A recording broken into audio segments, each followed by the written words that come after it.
of the internet second, and of course the new technology developments, and I will go in a little bit more detail in the following sheets.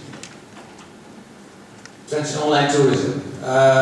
First one, experience-based traffic is coming up.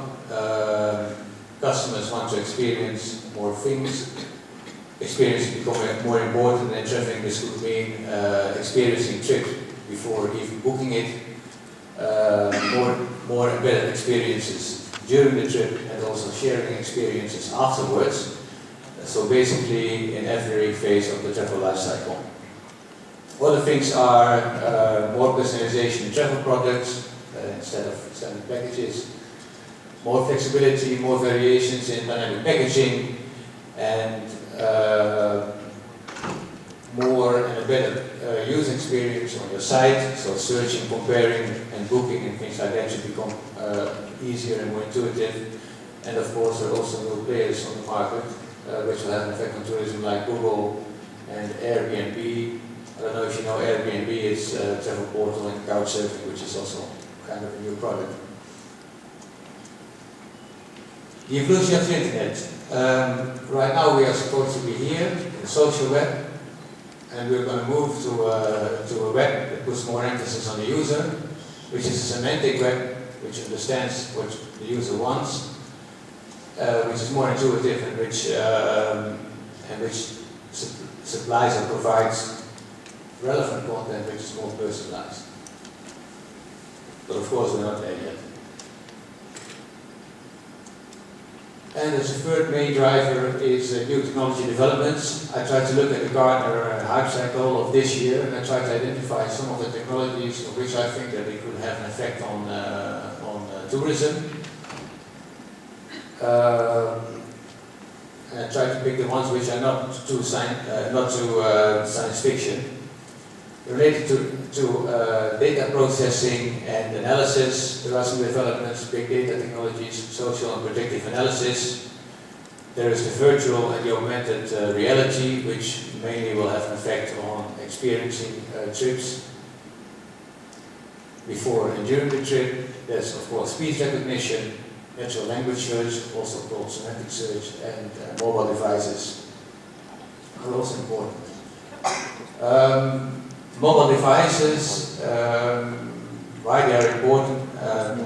Because they are working nowadays as some kind of an accelerator for the adoption of new technologies, because you can use them anytime, anywhere, and for almost anything. And I think that the more mobile devices like smartphones and tablets are used, the more there will be a need for new technologies like speech recognition, semantic search, and things like augmented reality.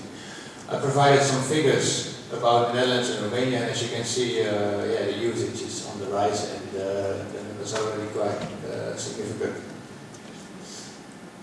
Okay,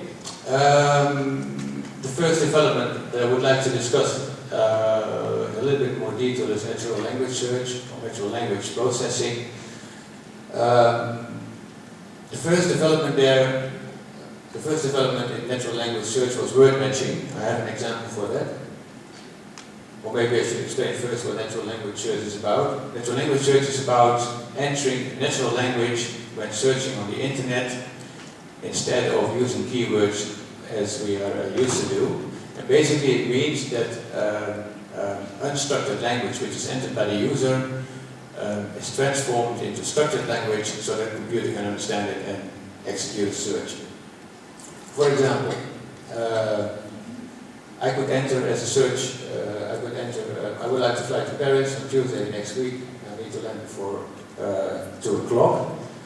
This means that the search algorithm would have to translate that into, it would have to take out of that the following words: I fly Paris Tuesday next week before 1400 hours, and it would transform that in the following request. So it would know based on my geolocation that I'm in Cluj-Napoca, and then it would search for flights from Cluj-Napoca to Paris, departure next week, Tuesday, the 16th of October, arrival at 2 o'clock, and as a party composition, 1 adult.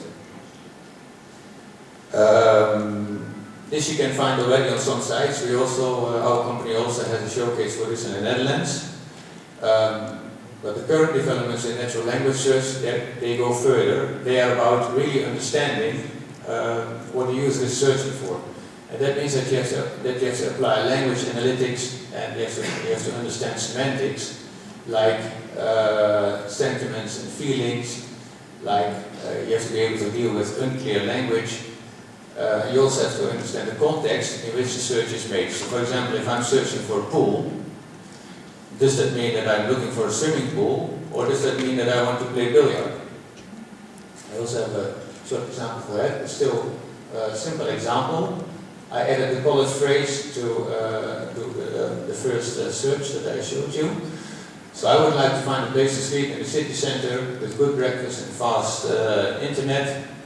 So of course, a place to sleep has to be translated into searching for a hotel or bed and breakfast or something like that. But the tricky parts are good bed and breakfast and fast internet.